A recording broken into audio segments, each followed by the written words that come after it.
बिस्मिल्लाहिर्रहमानिर्रहीम। अस्सलाम वालेकुम नाज़रीन, मैं अहमद फवाद हूँ और आप मेरा यूट्यूब चैनल देख रहे हैं। अहम खबरों के साथ आज के व्लॉग में आप खिदमत में हाजिर हुआ हूँ और सबसे बड़ी और अहम खबर यह है कि 12 अप्रैल को इलेक्शन का ऐलान। मामला क्या है, इस हवाले से कुछ तफसीलात मैं आपके सामने रखूँगा। फ़ौज और इमरान खान के दरमियान मामला तय, ये क्या तफसीलात है, क्योंकि अचानक से जो सारे का सारा सियासी मंजरनामा है वो तब्दील हो चुका है। इस पर भी कुछ तफसीलात मैं आपको बताऊंगा। ख़ास तौर पर इमरान खान साहब ने ये जो बयान दिया है कि मैं सबको माफ़ जो है वो करने के लिए तैयार हूं, ये बयान किसके लिए था और क्यों दिया, इसकी कुछ एक्सक्लूसिव डिटेल्स आपके सामने मैं रखूंगा। इलेक्शन कमीशन ने कैसे हुकूमत को उड़ा दिया है, इस पर भी रोशनी डालने की कोशिश करूंगा। और MQM ने इस्तीफे मांग लिए हैं अपने वुज़रा से कि वो इस्तीफे दे दें और ये इस्तीफे हम हुकूमत के मुंह पर मारें और हुकूमत से अपनी जान छुड़वाएं। और पंजाब के बाद कौमी असम्बली भी तहलील होने जा रही है। लास्ट व्लॉग में भी इस पर मैंने कुछ रोशनी डालने की कोशिश की थी, कुछ मजीद डिटेल्स हैं वो मैं आपके सामने रखूंगा। सबसे पहले तो नाज़रीन मैं आपको बताता चलूँ कि इलेक्शन कमीशन ऑफ पाकिस्तान की तरफ से क्या खबर है। अचानक से जब इमरान खान साहब ने जो अदम एतमाद थी उस वक्त रूलिंग आई और फिर उसके बाद मामला सुप्रीम कोर्ट ऑफ पाकिस्तान में चलता रहा और एक अचानक से इलेक्शन कमीशन से खबर आई है, उस वक्त आई कि हम तो इलेक्शन के लिए रेडी नहीं है, हम तो इलेक्शन करवा ही नहीं सकते। तो वो जो है वो बड़ा एक टर्निंग पॉइंट साबित हुआ था, क्योंकि अगर उस टाइम असम्बलियाँ तहलील तसव्वुर होती तो इलेक्शंस किस तरीके से होते। तो बहरहाल आज भी इलेक्शन कमीशन की जानिब से बयान जो है वो ये सामने आया और अचानक से ये सामने आता है कि हम अगर असम्बलियाँ तहलील होते हैं तो 90 रोज़ के अंदर इंतखाबात करवाने के लिए मुकम्मल तौर पर तैयार हैं। और साथ ही साथ ये भी बयान आता है कि अगर वक्त पर असम्बली तहलील होती है तो उस सूरत में आइनी तौर के ऊपर ये चीज़ लिखी गई है कि वक्त पर अगर असम्बलियाँ तहलील होती हैं तो 60 रोज़ के अंदर, और अगर वक्त से पहले तहलील की जाती हैं तो 90 रोज़ इलेक्शन कमीशन के पास होते हैं कि वो इलेक्शन जो है वो करवाए। क्योंकि ज़ाहिर सी बात है वो अचानक से तहलील होती है तो फिर 30 दिन का इजाफी वक्त जो है वो दिया गया है। तो ये इलेक्शन कमीशन की जानिब से बयान जो है वो सामने आता है। प्लस इलेक्शन कमीशन की तरफ से जो ये फैसला सामने आया है कि कराची में हर हाल में जो इलेक्शंस हैं वो हमने 15 जनवरी को ही करवाने हैं। ना सिर्फ इलेक्शन कमीशन ने ये हुकूमत की जो सिंध हुकूमत की दरख्वास्त थी उसे मुस्तरद किया, बल्कि इलेक्शन कमीशन ने तहरीरी ऑर्डर जो है वो भी इस हवाले से जारी किया है।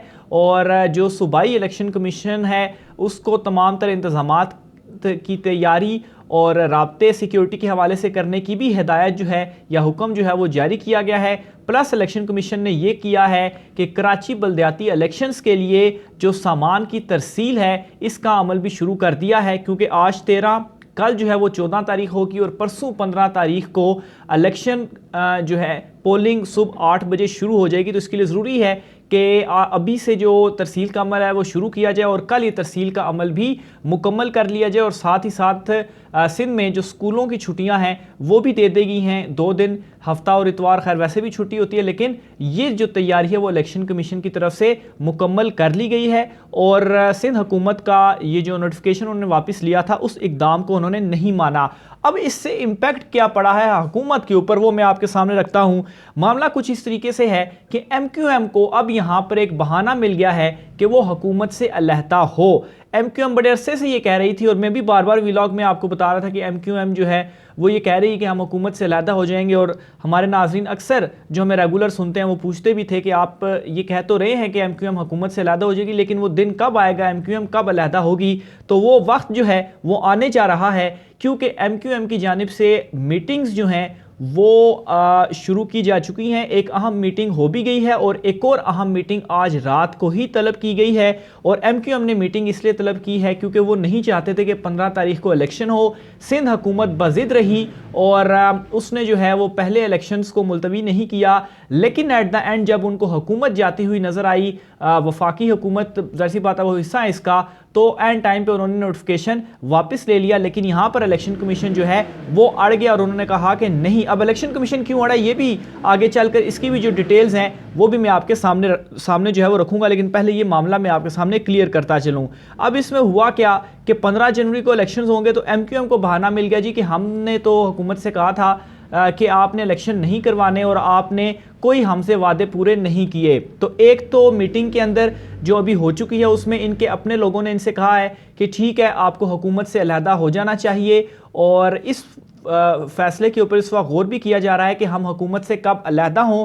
प्लस इसमें सबसे बड़ी डेवलपमेंट ये सामने आई है कि MQM के जो वुज़रा हैं, जो उनकी लीडरशिप है, खालिद मकबूल सदीकी हैं, उन्होंने MQM के सारे वुज़रा से जो इस्तीफ़े हैं वो मांग लिए हैं कि एक साथ हम जाकर इस्तीफ़े हुकूमत से देंगे, हुकूमत के मुंह पर मारेंगे और हुकूमत से हमारी अलहदगी हो जाएगी। अलहदगी के साथ ही शहबाज हुकूमत जो है वो अपना नंबर खो गई और नंबर खोने के साथ ही सदर जो हैं वो इनसे कहेंगे कि एतमाद का वोट लें। एतमाद का वोट वो नहीं ले पाएंगे और कौमी असम्बली जो है वो भी फारग हो जाएगी। अब नाजरीन नेक्स्ट चीज़ की तरफ मैं बढ़ता हूँ कि MQM की जानिब से ये जो एक डिसीजन ले लिया गया है, लेकिन सबसे आगे इम्पॉर्टेंट चीज़ एक ये भी है कि इस वक्त एस्टेब्लिशमेंट और इमरान खान साहब के दरमियान मामला तय होने के हवाले से क्या तफसीलात हैं। क्योंकि एस्टेब्लिशमेंट जो है क्योंकि MQM जो है उन्होंने अपनी मर्ज़ी से तो नहीं हिलना, उनकी डोरियां जो हैं वो कहीं और से ही कहा जाता है कि हिलाई जाती हैं।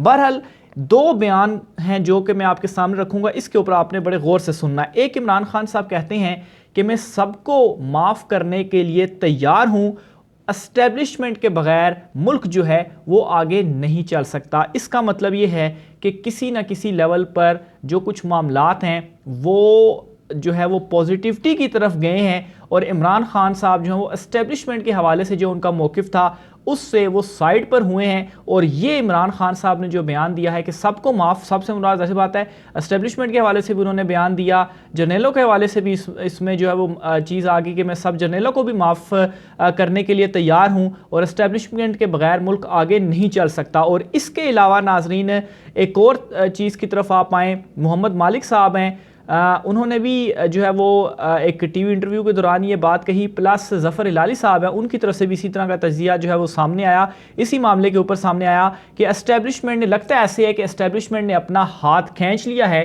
क्योंकि बिल्कुल पूरे के पूरे 186 वोट ही परवेज़ इलाही साहब ने हासिल किए थे। तो एक दो लोगों को और इधर उधर करना अगर चाहती तो ज़्यादा ज़ोर लगाते तो कर भी सकते थे।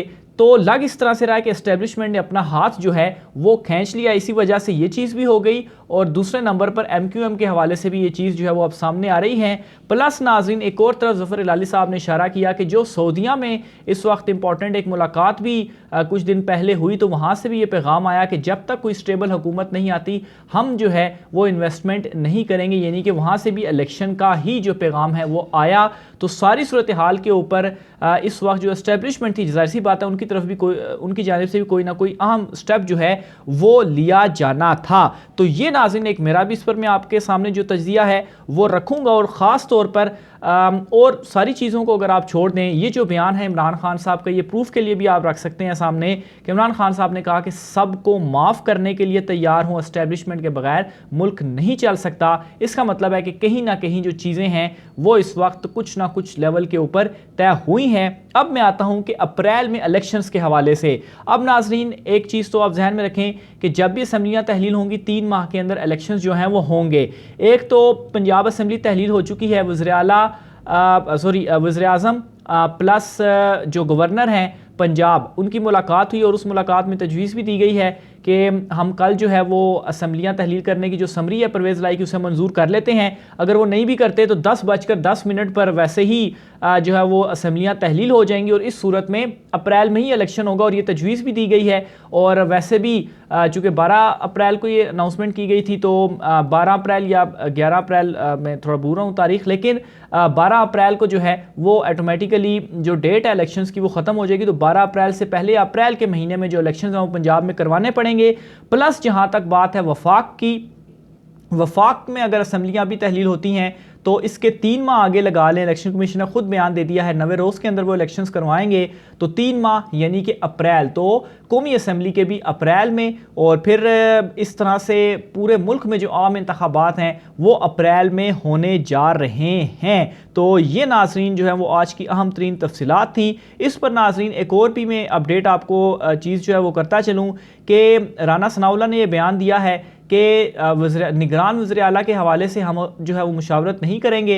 और अगर यानी कि अपोजिशन लीडर और हुकूमत जो होती है वो मुशावरत करके वज़ीर आला लगाती है, अगर उनसे भी ना हो तो पार्लिमानी कमेटी में जाता है, वहाँ पर भी ना हो तो फिर इलेक्शन कमीशन डिसाइड करता है। तो जाहिर सी बात है पार्लिमानी कमेटी में भी इन्हीं के मेंबरान होंगे और दोनों के यकसा मेंबरान होते हैं 3-3, तो वहाँ पर भी मामला डिसाइड नहीं होना। तो at the end election commission ने ही जो है ये चीज़ डिसाइड करनी है कि निगरान वज़ीर आला कौन होगा, और प्लस सेम प्रोसीजर होता है वफाक के लिए भी। तो फिर वही ये डिसाइड करेंगे कि निगरान वज़ीर आज़म कौन होता है, और साथ ही साथ निगरान काबीना वफाक और पंजाब दोनों साइड पर कौन होगी, और उसके बाद ही आगे जो मामला है वो चलेगा। लेकिन ये नाज़रीन आज की कुछ डिटेल्स जो मैंने आपके सामने रखी, इस पर राय का इज़हार जो है वो आपने करना है। आज के व्लॉग में इजाज़त दीजिए, अल्लाह हाफ़िज़।